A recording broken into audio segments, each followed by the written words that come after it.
Everybody, before we start the episode, I do want to let you know there is a very, very brief passing reference to the character contemplating at one point in the past ending their own life. So quick you might not even catch it if you're not really thinking about it. But given that that's there, I did want to put a warning at the beginning of the episode. And just happens coincidentally, I didn't plan it this way, that September is Suicide Awareness Month here in the United States. And given what I do in my life away from gaming and podcasting, I thought I'd also uh, make everybody aware that we do have a here in the U.S. the suicide prevention lifeline is now just 988, just like you normally call 911. You can call 988. You can text 988, or you can go to the website, and I'll put a link in the show description where you can actually live chat with someone. So there is no need for you to suffer alone if you're contemplating hurting yourself or taking your own life, or someone you know of is suicidal. Please reach out for help. As we often say in the mental health profession, suicide is a permanent solution to a temporary problem. With treatment and with support, depression, anxiety, the things that cause people to suffer and succumb to suicide are highly treatable. So don't sit in silence and suffer. Don't feel like you're alone. Reach out to a loved one, a family member, a friend, a healthcare professional. You can go to the emergency room. You can call for a first responder to take you there if you don't have a way to get there yourself. But yeah, just don't suffer alone. Reach out, and if you know somebody who's suffering, reach out to them. Take care of them. We're all in this together, right? So, well, enough of that. Let's get on with the episode.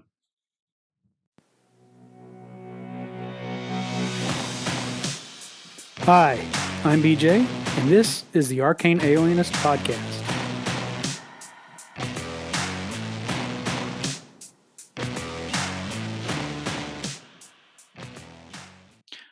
So now we pick up with a pre-recorded segment that I only played the first part of last time. All right, here we go. And let me describe some of the features of this dungeon. Click over.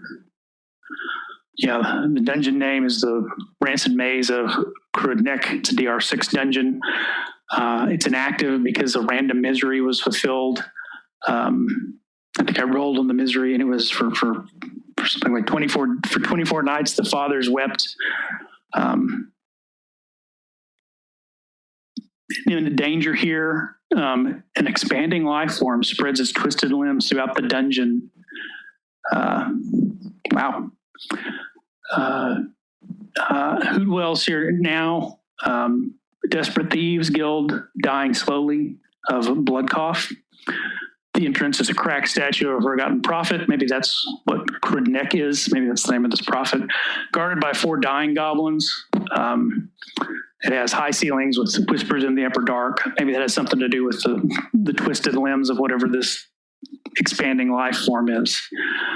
So I decided to add, because of that theme of the dying life form, and then this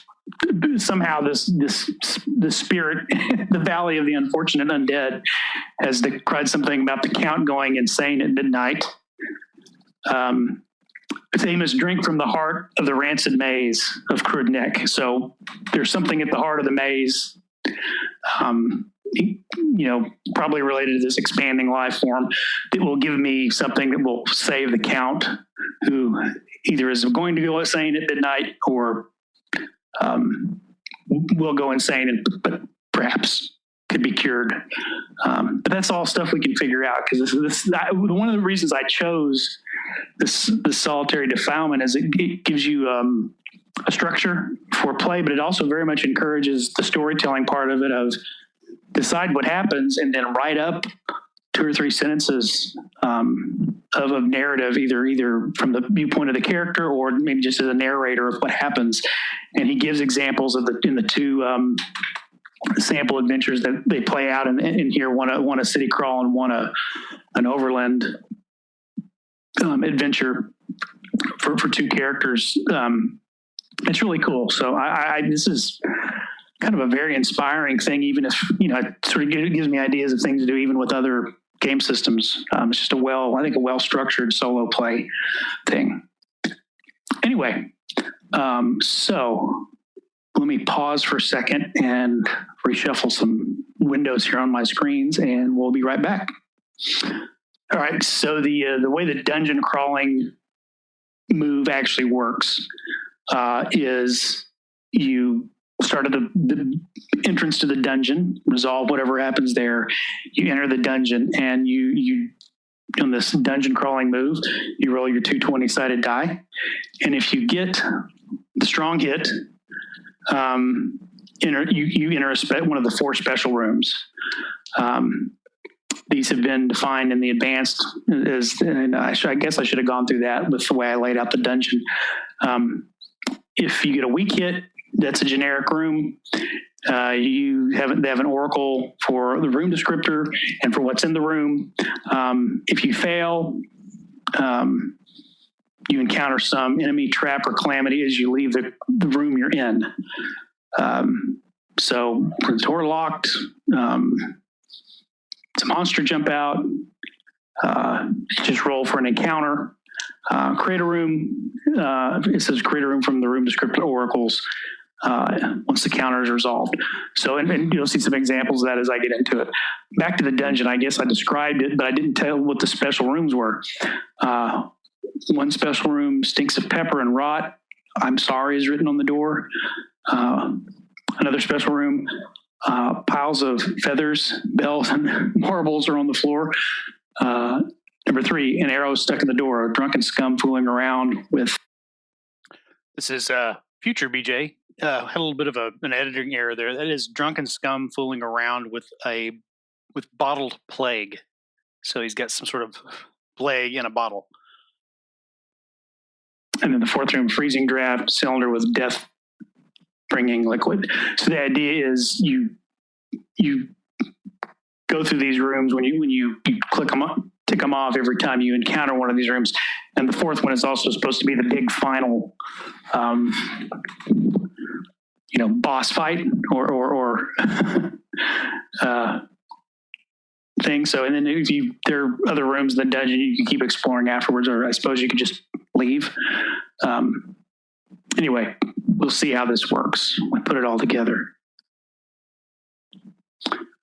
The other thing that happens is as you uncover the special rooms, the number of exits, there's a table whenever you find a room that tells you how many exits there are.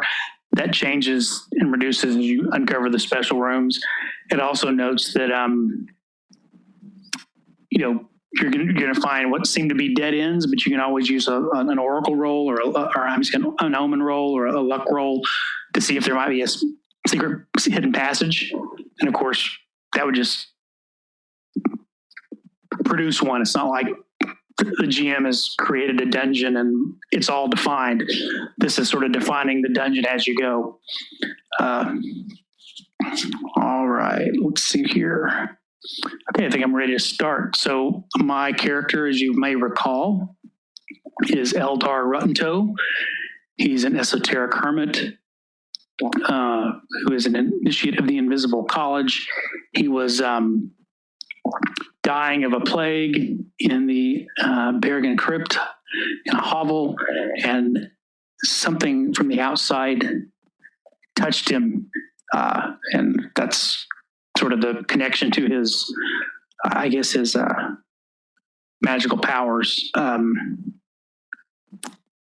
going to say that this cured him of the plague, but it sort of left him with these abilities. So it's also sort of left him a little bit, maybe a little mentally unstable.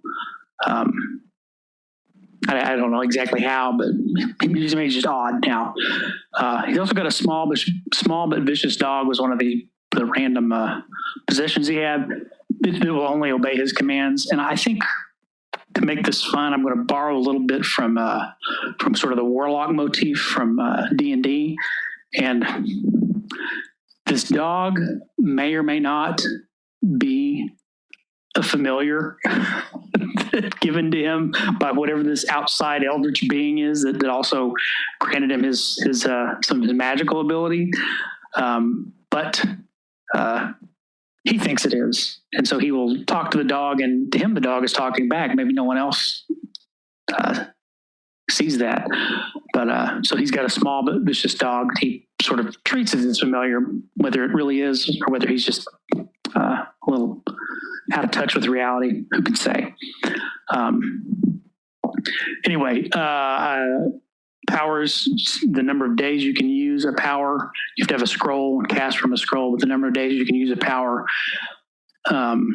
is rolled, and it is your present score minus a +1 plus a D4. Let's see here. Got a 4. Wow. So I get 5 powers, use of powers today. As an initiate of the Invisible College, I can get up to D2 scrolls that just sort of appear. These are not permanent, though. I can only use them once. Okay, I will only roll to 1. And so then I got to roll to see if it's a clean or unclean scroll. It's a 3, so it's an unclean scroll. And then let me roll on the D20 to what is it? Look at the table here. Bestial speech. I can speak with animals for D20 minutes. So, all right. That'll come in handy potentially because I think there are some mongrels, which are just vicious dogs as part of the random encounters. Again, I skipped this part. In setting up the dungeons for solitary defilement, it does have you create a list of common encounters and rare encounters. The rare encounters being a little more likely to be more difficult or deadly creatures. And there are mongrel dogs in there, so maybe I'll get a chance to talk to some other dogs just besides my dog. Okay. And then my omens, I roll a D4 for that, and I get 2. So I've got 2 omens, which is, I already had 2 omens on there, but I'm re-rolling for the start of the day, and I got 2 again. Okay.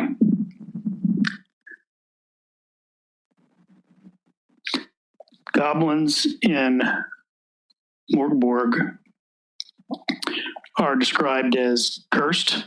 Once like you, they are now trapped in the prison of their crazed goblin flesh.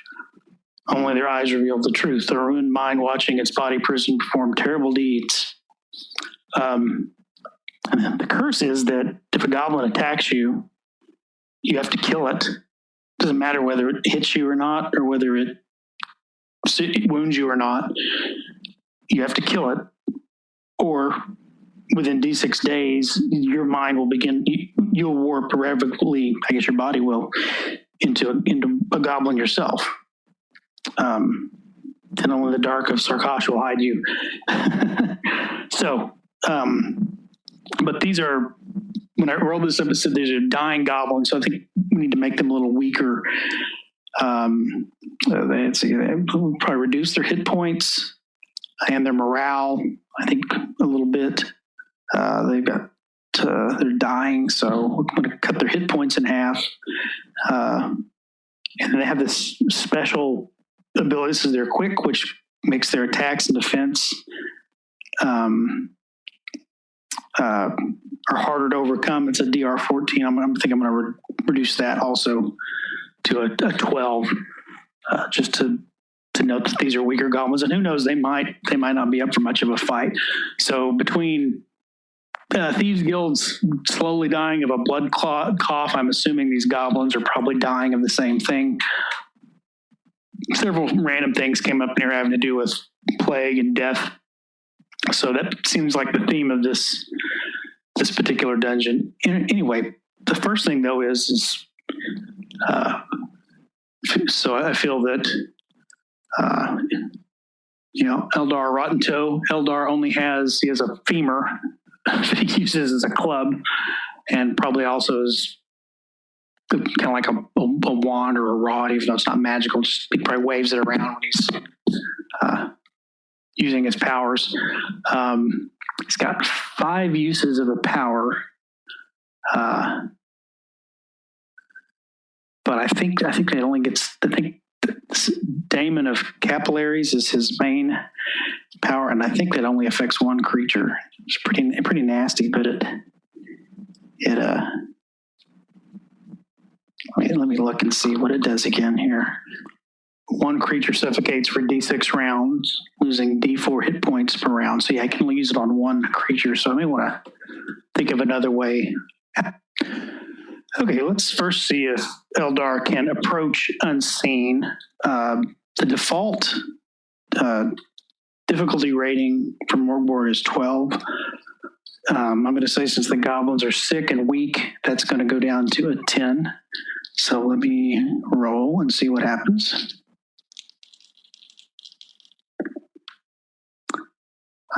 My agility is a +0, so I got a 4 and a 12, so that is a weak hit, which means I am able to approach unseen and unhurt.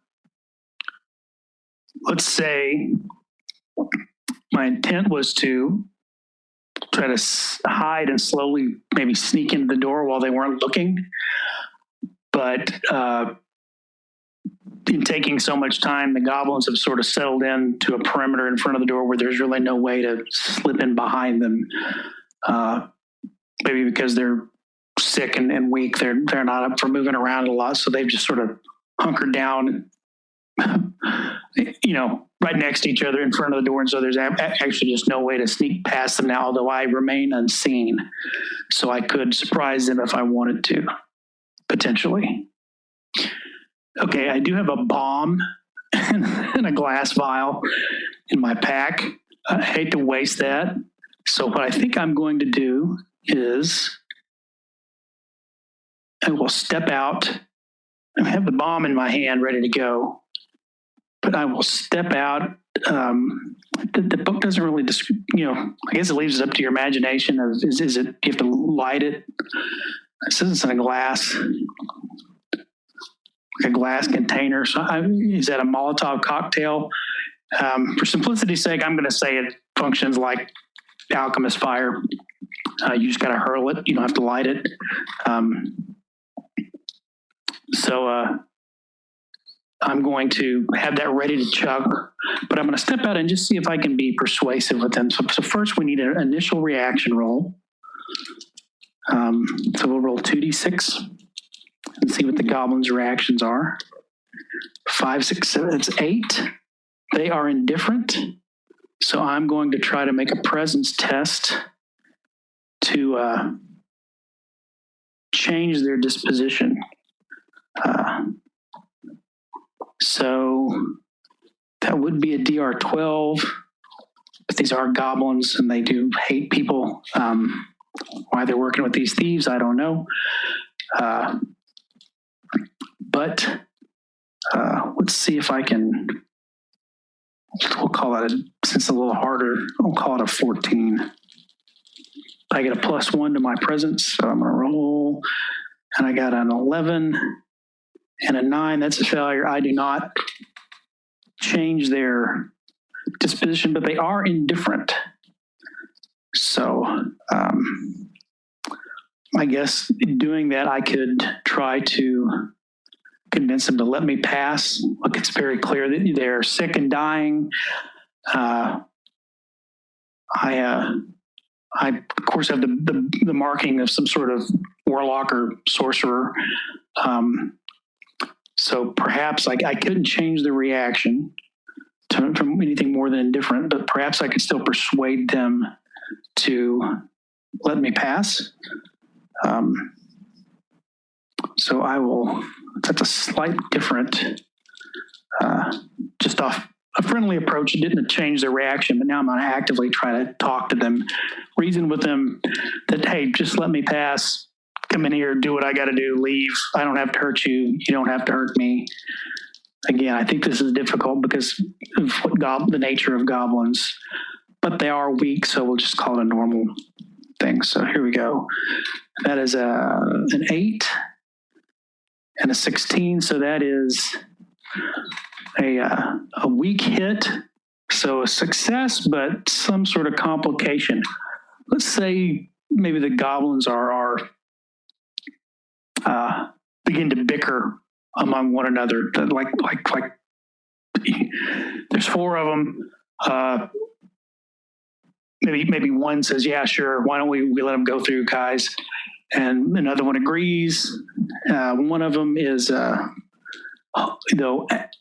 aggravating. Aggravated at the idea. No, we should just kill him. And so they're starting to fight among themselves, but they are not moving out of the way. One, I don't want to lose my bomb by throwing it. I also don't know if it might collapse the entrance because they're just standing right by the entrance. And I don't know what the next room is. And there might be something in there that I do not want being alerted to my presence. So the goblins are now arguing amongst themselves. What should I do? What should I do? How will this play out? Well, let's see if it just plays out in my favor or not. That would be just a luck roll, right? So,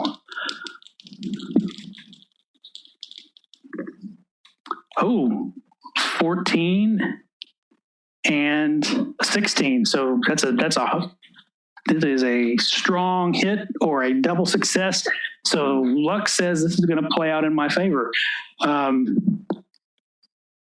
So I'm going to say that the goblins continue to argue and they get angrier and angrier. They're sick.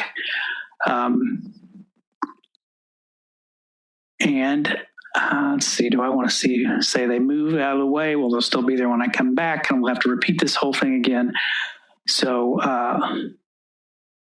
okay, here's what I'll do. I will say, because that worked in my favor, I'm going to I think it'd be cheating to just build on that success without having already proposed exactly what I wanted to happen. Somehow it's in my favor if I'll just deal with the goblins on the way out. So they start fighting among themselves, they're arguing, and I just let myself in the door. And luck says that they're too tired and sick to come after me. Once they stop arguing, "Hey, where'd he go?" "Oh, I guess he wandered off."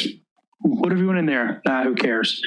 All right, so I successfully got past the goblins doing that. A day later, I'm perched on a hill in a copse of dark trees. It started out as an overcast but otherwise pleasant day, I suppose, but now thunder rolls overhead and a downpour has begun. I made it to the trees just as I was being pelted with small hailstones. At the base of the hill is some sort of barrow mound. The entrance is open. There's a toppled statue to one side, and there are 4 guards hunkered down in front. At first, I thought them to be humans, but as I sit and watch, they're goblins. However, something's wrong.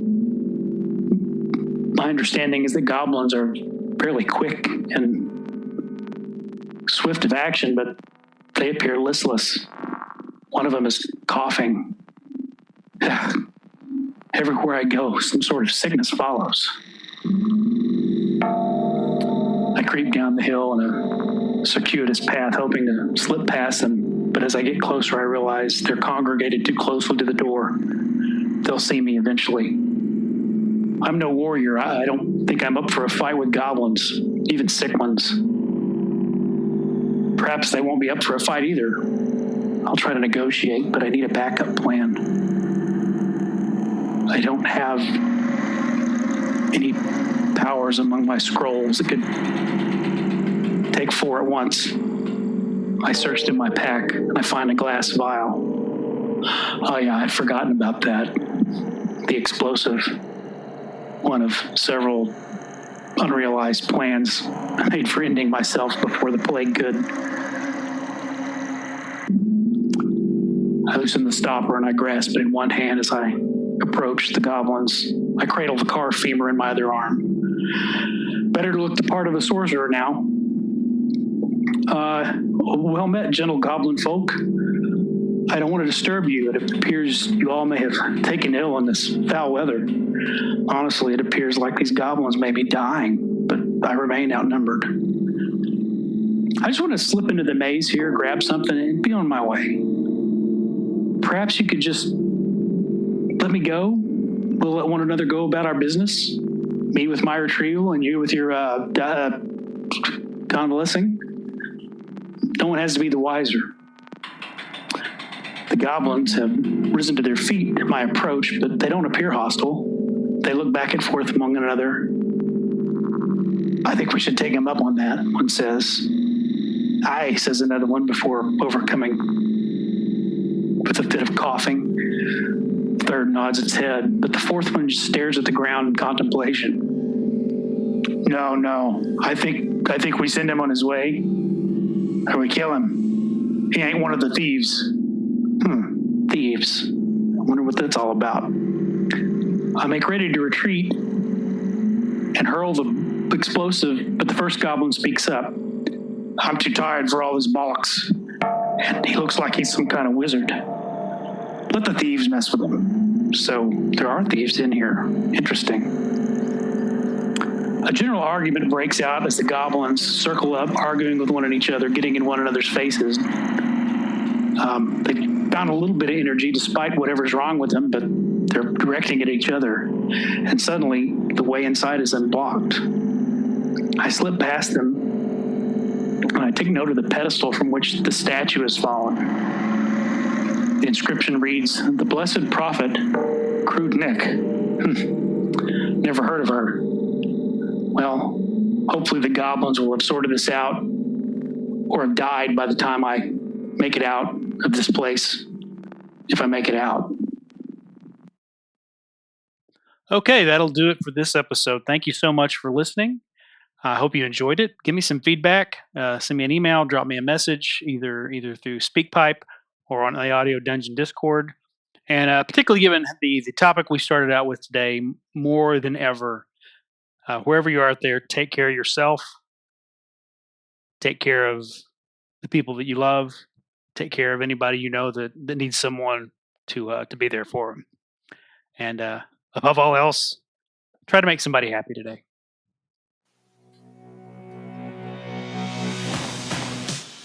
Thanks for listening to the Arcane Alienist podcast. The music you're hearing is Come and Get It by Scott Holmes Music. The cover art is by Dave Bone. Be sure to check out his stuff at ironseer.com. You can leave me a message. I have my SpeakPipe account linked to the show description. You can also send me an email at arcane.alienist@gmail.com. Just embed a voice memo, or I'll just read the text to your email during a future episode. Once again, thanks so much for listening.